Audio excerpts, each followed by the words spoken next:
Good afternoon! Kamusta kayong lahat? So, mag-iisang linggo na din tayong walang upload kasi inatake tayo ng migraine at nag-start na din ang school ng mga bata. So, medyo madaming preparations na naman tayong ginawa. So, kanina, pagkahatid natin kay Irie, pagkahatid ko kay Irie sa school, diretso na din ako ng palengke para minsanan ng lakad. So, sa comment section, isa sa mga supportive sisi natin ang nag-request ng next vlog is yung grocery haul. So, tamang-tama, since wala tayong ma-upload na video, i-haul natin itong mga pinamili ko. So, ipapakita ko sa inyo. Ngayon, mga good for 3 days na namin siya. So, unahin natin itong mga isda at karne para maligpit ko na siya. Kasi mainit, baka masira. So, bumili ako nitong, slices siya na karne kasi magigisa ako ng gulay, pang sahog. Tapos, bumili din ako nitong, kita ba? Itong Angus beef steak. Kasi si Mister nag-request ng steak, so mamayang gabi lulutuin ko 'yan. At meron din ako nitong ika squid na may timpla na siya. Tapos bumili ako nitong buri no sa kana. Ano siya? Yellowtail fish ata sa English. Ewan ko lang. Ayun, piprito-prito yan. Prito ang gagawin ko dyan. Tapos, ito naman, bacon para sa almusal. At dahil 12 noon na dito, hindi pa tayo nanananghalian, bumili na din ako nitong sushi. Salmon lang siya. Ito siya guys. Kita ba? Tapos, kumuha din ako nitong, dali lang, etong kimchi. Yan. Paborito ni Aika.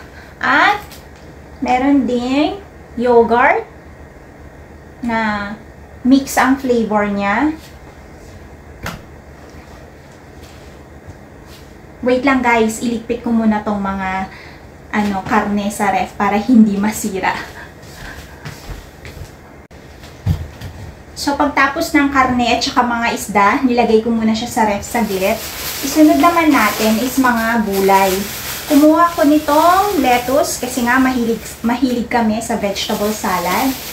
Tapos, konti lang ang kinuha kong gulay kasi madami pa naman kaming stock kasi yung biyanan ko nga, diba, mahilig sa mga tanim-tanim. So, lagi siyang nagbibigay sa amin. So, halos hindi ako bumibili ng mga gulay. Yung wala lang ang pinupulot ko.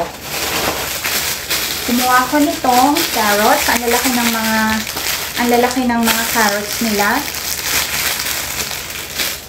Tapos, itong oba. Green leaf siya. Parang may pagka-mint. Tapos, since magbubulay tayo, bumili ako nitong mushroom. Ang lalaki ng mga mushroom nila dito, guys. At masarap siya. Tapos, kumuha din ako itong cabbage. Yan. Half lang yung kinuha ko kasi sobrang laki. At syempre, itong sibuyas. Magkano ang sibuyas dyan sa Pilipinas? Yan. Ito, na siya? 322 yen. Ilang piraso siya? 2, 4, 6, 8. 8 piraso. 322 yen. So, ang palit ngayon ng isang lapad, so, ang yen is 40 pesos. So, 40 times 3 is 120 pesos. Yan siya. Ito. Tsaka malalaki. So, halos aabutin na to sa akin ng mga 1 linggo. Depende sa mga iluluto ko ba, kung kailangan ng sibuyas o hindi. At next naman, prutas naman tayo guys. Ito, peach. Medyo nag-sale na siya. 862 yen siya. So, halos magwa 1,000 yen na siya. Mga around 400 pesos. Yan. Itong 2 piraso. Tapos, ito naman, Japanese pear, nashi. ang tawag nila dito.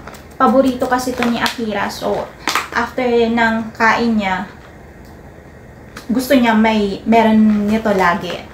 Kaya lang kasi hindi naman lagi, every season lang naman to lumalabas. So, ang 4 pieces nito is 1,000 yen siya. So, ayun, ang 1,000 yen, convert sa peso is 400 pesos siya.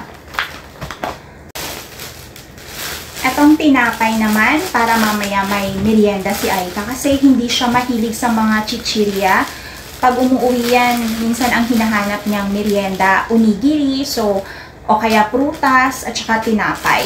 Yun yung mga gusto niyang kainin pag uwi galing sa school. At itong lover, nori ang tawag sa amin. Paborito nila to.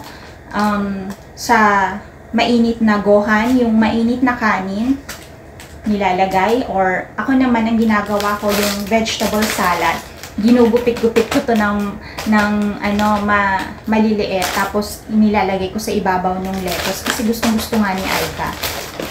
At kumuha din ako nitong oatmeal kasi pag mabilisan na almusalan, ito ang kinakain ko.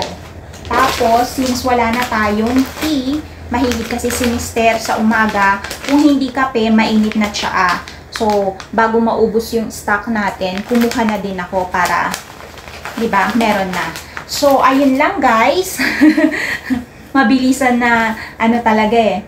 So, halos ang napamalengke nating lahat, ang total niya is 9,282 yen. So, mag-iisang lapad na siya. So, ang palit ngayon ng 10,000 yen is, ang alam ko is 4,000 pesos. So, halos mag-4K, 4,000 pesos lahat. Itong napamalengke ko na good for 3 days na namin yung ulam. Yung mga naman, vegetables naman, hindi naman din siya kaagad mauubos. So, yung ulam, yung karne at isda lang, good for mga 3 days yon. So, ayun. Ito na ang ating quick grocery haul. Ayun lang guys, maraming salamat sa walang sawang pagsuporta, panonood ng ating mga videos na minsan kahit boring na, pinagtsatsagaan nyo pa rin na panoorin. Maraming salamat guys. See you on our next video. Bye!